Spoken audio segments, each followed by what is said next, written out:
इसी प्रकार से महाराज श्री के श्रीमुख से कथा प्रसंगों का निरंतर आनंद लेने के लिए पूज्य श्री के आधिकारिक YouTube चैनल को जरूर सब्सक्राइब करें और बेल आइकन को दबा दें।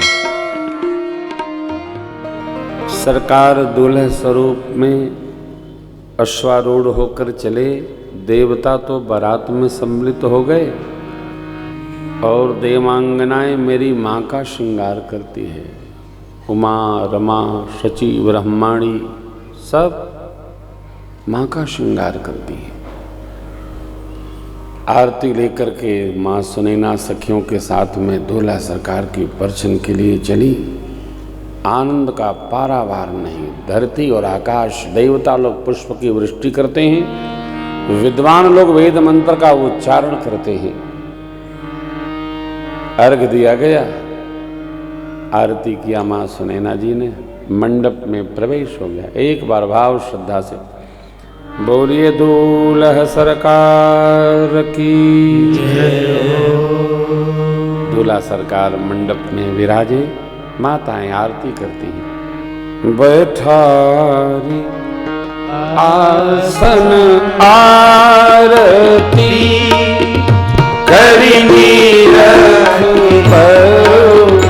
सुख पावनी मन बसन भूषण बाहि बारहि नारि मंगल गावनी ब्रह्मादि सुरवर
माताएं, सखियां, बधूटियां दूल्हा सरकार की न्यौछावरी करती हैं। नाव बारी भाट नट राम निछावरी पाए, मुदित असि सही नाय सिर हर्ष न हृदय समाए। जनकराज महाराज चक्रवर्ती जी से मिले। दोनों राजाओं का मिलन देवताओं को आह्लादित कर दिया, आनंदित कर दिया। गोस्वामी जी कहते हैं दोनों ज्ञानियों का, विज्ञानियों का, ब्रह्मज्ञान ज्ञानियों का समभाविक, समबुद्धि, समचित्त, सममन, समहृदय, यह देखकर गोस्वामी जी उपमा खोजते हैं, उपमा मिली नहीं रही है। हृदय में हार के थक गए और देवता लोग सामध देखी देव अनुराग सुमर जस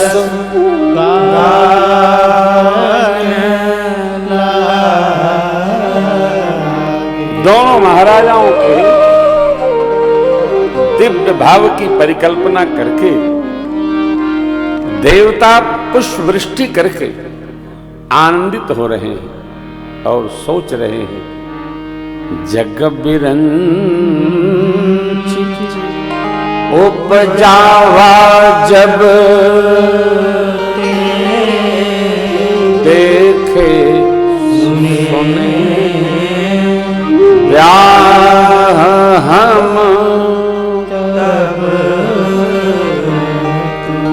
सकल भांति सम साधु समाजु सम समधी देखे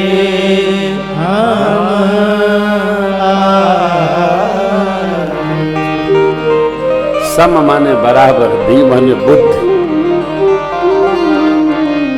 एक जैसी बुद्धि, एक जैसा हृदय, एक जैसा मन, एक ही भाव का जीवन, ये सामर्थ्य है।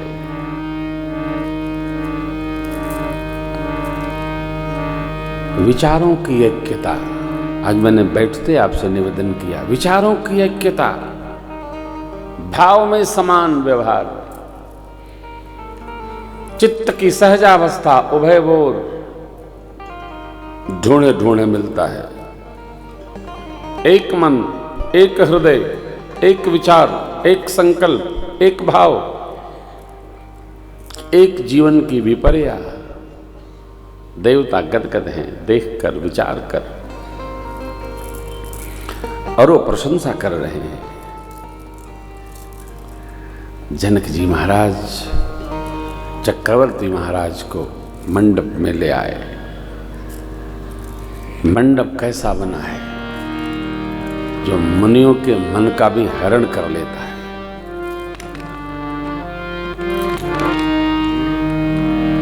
प्रभु को जनक जी ने पकड़कर आसन दिया। गुरुदेव भगवान अपने आसन पर विराजमान है। समस्त बराती जनों का चक्रवर्ती जी सम्राट, चक्रवर्ती जी समान ही स्वागत किया है मिथिलेश ने और कुशध्वज जी महाराज ने।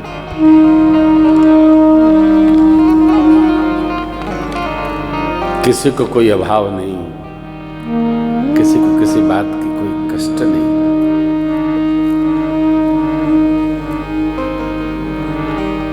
सम्मान सहज हो सबको।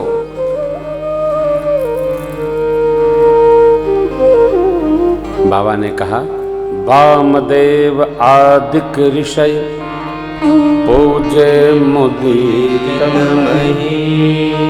दिए दिव्य आसन सबहि सब सन लगी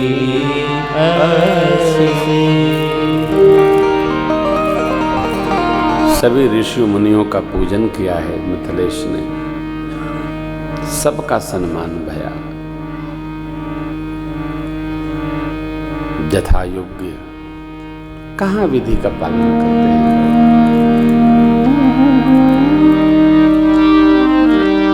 विवाह आदि उत्सव में ना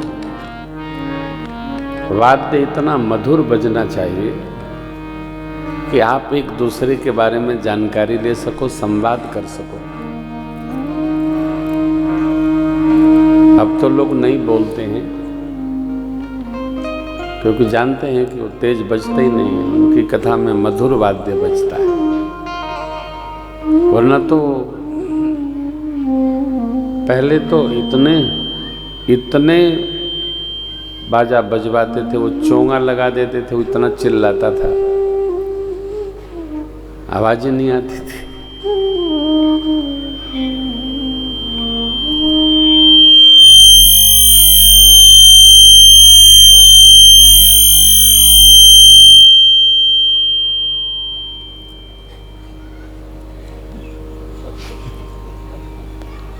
तो कहीं भी उत्सव हो, बहुत ही सहज माधुर्य के साथ बैठ सके, संवाद कर सके, जान सके। देवता लोग आए बराती बनकर और दृष्टि देखने में लगाए। मेरे सरकार मंडप में आज्ञा हुई, मुनिगणों की, विद्वानों ने वेद मंत्र का उच्चारण किया है। विवाह की क्या विधि है रघुवंश की, सूर्य नारायण भगवान स्वतः उपस्थित होकर सब बता रहे। सखियां मेरी माँ को मंडप में ले आई, माता विराज गई। मंडप में विराजे सभी लोगों ने जगजननी माँ जानकी जी को वंदन किया है। कि यहाँ बारात की छवि छटा देखकर, साज समार देखकर पितामह ब्रह्मा भगवान शिव से बोले, बाबा इस उत्सव में हमारी करनी तो कोई दिख ही नहीं रही है। बाबा ने समझाया, पितामह जगत के माता पिता का महोत्सव है, माता पिता के विवाह में बच्चों की फोटो नहीं दिखती। आप चलिए सरकार का दिव्य दर्शन करिए। भगवान ब्रह्मा 4 दूना 8 नेत्रों से दुल्ह स्वरूप का दर्शन पा रहे हैं। शिव बाबा 5 तिहाई 15 नेत्रों से दर्शन कर रहे हैं। आपको अहिल्या माँ के प्रसंग में सुनाया था, गौतम जी का शाप आज समाप्त हो गया। इंद्र के जितने वो स्वरूप बने थे उसके बदन पर, आज सब नेत्र स्वरूप में प्रत्यक्ष हो गए। इसलिए देव सकल सुरपति ही सिहाही, आज पुरंदर सम को। भगवान कार्तिकेय स्वामी 6 दूना 12 नेत्रों से, ब्रह्मा जी से 1.5 नेत्रों से दुर्लभ स्वरूप का दर्शन करते हैं। छवि छटा मंगल मूर्ति उत्सव, आप जितने आनंद में रहेंगे आपको उतनी दृष्टि मिल जाएगी। कहीं भी जाया जाए ना, किसी के बच्चे अच्छे हों तो प्रशंसा करिए, किसी का घर अच्छा हो प्रशंसा करिए, किसी की रचना अच्छी हो प्रशंसा करिए, कोई स्वयं अच्छा हो उसकी प्रशंसा करिए। एक भाई कहीं मैं गया था या कि कथा में ही था, तो उनकी इतनी बड़ी बड़ी मूछें थी कि ऐसे हाथ में लेके चलते थे। मैंने कहा साहब वाह क्या बात है। आप बोले 12 साल हो गया, इन मूछों का बड़ा सम्मान करना पड़ता है। मैंने कहा तो कठोर नियम है भाई, बहुत कठिन काम। कोई व्यक्ति नियम बनाकर उसका पालन कर रहा है तो प्रणाम योग्य है। कई बहनें बेटियां नाखून बढ़ा लेती, इतना इतना होता है। पूछो कि कैसे संभाल करती हो? अरे महाराज जी बड़ी तपस्या का काम। ऐसा है, अच्छी बात है, देखो हंसने की बात नहीं है, ये सबके बस का नहीं है। दूसरे की क्या कहें, मैं अपने जीवन में कोई नियम बनाया नहीं, मेरा एक ही नियम है, राम कथा करना है, आनंद में रहना है। कोई नियम में बधे आके फंसे, कोई नियम नहीं है, नहीं आनंद करो। और तो लादे टहले हम बेमतलब का एक तनाव झूठे, अपने लिए भी आफत दूसरे के लिए विपद। क्या मतलब, बहुत लादिए मत।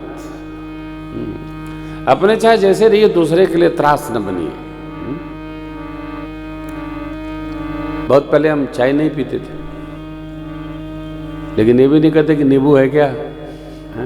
ये हमारा प्रसिद्ध जोक है। चाय नहीं पीते हो ना पियो, पूरे पंचायत को बताने की क्या जरूरत है, हम तो चाय पीते नहीं, हम तो पीते।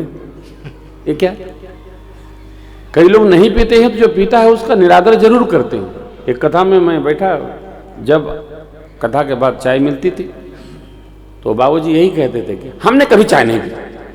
तो क्या हो गया, क्या इंद्र का पद मिल गया क्या? क्या हो गया? आपका अपना जीवन है, उसको अपना जियो। आप अपमान किसी का न करिए। हमने 100 साल हो गया नमक नहीं खाया, न खाओ, दूसरे को खाने दो ना। कि खाते समय बोलना है कि हम नमक नहीं खाते, ये क्या है? हम अनुष्ठान स्वयं निर्वाह कर सकते हैं तो करो, लेकिन सावधान, घर परिवार को सताने के लिए कोई नियम न बनाओ। जो नियम बनाने वाले लोग हैं, कृपा करके वो घर त्यागे, अयोध्या आश्रम पर आवे, उनका वेलकम है। झाड़ू भी मिलेगी, पोछा भी मिलेगा, बटुलिया भी मिलेगी, धोने का अवसर भी मिलेगा। गृहस्थ हो गए तो गृहस्थ में मधुरता से रहना, इससे बढ़िया कोई नियम नहीं है। गृहस्थी ठीक से चलाओ, आनंद में रहो, बाल बच्चों के साथ मजे में रहो, आनंद करो। होली है तो रंग खेलो, दिवाली है तो दीपक जलाओ। अब घर में रहो, कहोगे हमको रंग पसंद नहीं, तो तुमको नहीं पसंद, दूसरे को खेलने दो। कई लोगों को पटाखा पसंद नहीं है तो बच्चों को छुड़ाने दो। तुमको डर लगता है, बच्चों को आज कुछ डर नहीं, हाथे में छुड़ा लेते हैं बच्चे। आपका कोई भी नियम दूसरे को त्रास देने के लिए ना हो। हम ऐसा करेंगे, हम तो ऐसे रहेंगे, नहीं रहोगे। क्यों रहोगे? तो घर में नहीं रहेंगे आप, हाँ, देखो, एक यदि आप गृहस्थ आश्रम में रहते हो, पंच महायज्ञ का यजन करो, 3 ऋणों से उरुण होने की यात्रा में जो कर सकते हो करो, परिवार को आप जेल न बनाइए। हाँ, आना नहीं, बैठना नहीं, उठना नहीं, ऐसा नहीं कर, क्या है, बेकार की बात है। आनंद जैसे बढ़े वैसे परिवार में रहना, परिवार को आनंद में रखिए। हाँ, 24 घंटा। मेरी माँ आई मंडप में, जिनको जिनको भाव श्रद्धा सबने वंदन किया माँ का।